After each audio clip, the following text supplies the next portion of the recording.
আর ছিল শিবরাত্রির দিন, তো সকাল সকাল স্নান টান সেরে ঠাকুর পুজো দিলাম।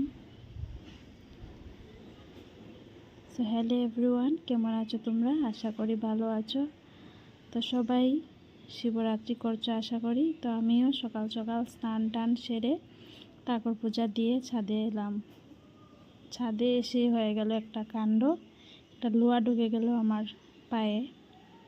তারপর আমি কাপড় শুকোতে দিয়ে রান্নাঘরে আসলাম। সকালবেলা শাশুড়ি মাই রান্না করেছেন।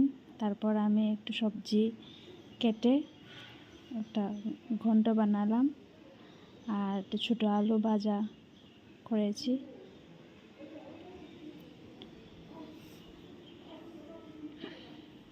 এদিকে সবজিটাও আমার হয়ে যাচ্ছে, তো কিছু রাত্রের জন্য আলাদা করে রাখলাম।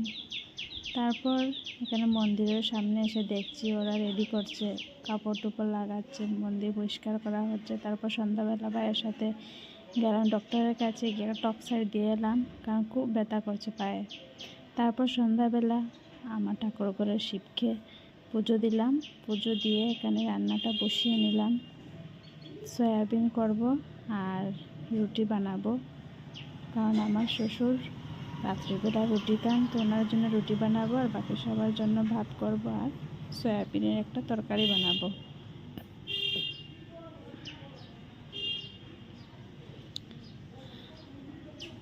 মশলার কালারটা কি সুন্দর এসেছে।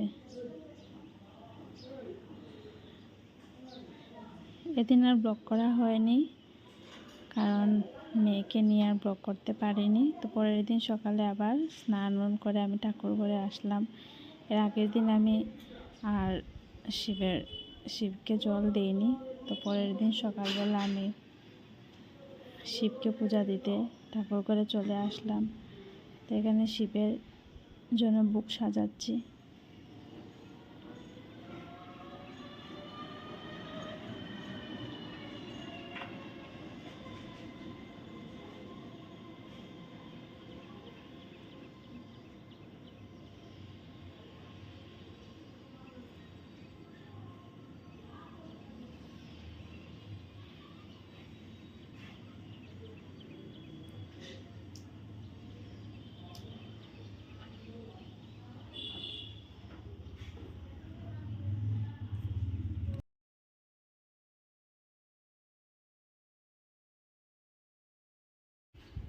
মহাদেবকে স্নান টান করিয়ে আমাদের পাশে মন্দিরে চলে এলাম। তো এখানে এসে দেখো কত লোকজন এসে এখানে পুজো দিয়েছে।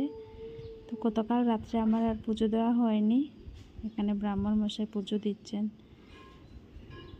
ভাবলাম যে আজ সকাল সকাল আমি পুজোটা দিয়ে দিই, মেয়েকে নিয়ে পারা যায় না সব সময়। তাই শিবরাত্রির দিনই এখানে এসে জল দিই। তো ভাবছি এবার প্রতি সপ্তাহের সোমবারে চেষ্টা করব মহাদেবকে একটু জল ডালার। নন্দীকেও দিয়ে দিলাম। তারপর রান্না করে এসে কেটে সন্ধ্যাবেলা মেয়েকে নিয়ে একটু খেলা করলাম। তারপরও ঘুমিয়ে পড়লো। ঘুমিয়ে টুমিয়ে এরপর ঠাকুর করে আমি সন্ধ্যা দিয়ে দিলাম। সন্ধ্যাবাতি দিতে পারিনি, আমার মেয়ে উঠে গেছে। তারপর ওকে নিয়ে আবার খেলা করছি। ওর শান্তি নেই, সারাদিন ওকে নিয়ে আমার সময়টা চলে যায়। তারপর রাত্রিবেলা রান্না হয়নি, কারণ আমাদের মন্দির থেকে প্রসাদ এসেছিলো, আজ অমাবস্যা ছিল, তো কেটে নিলাম। Good night.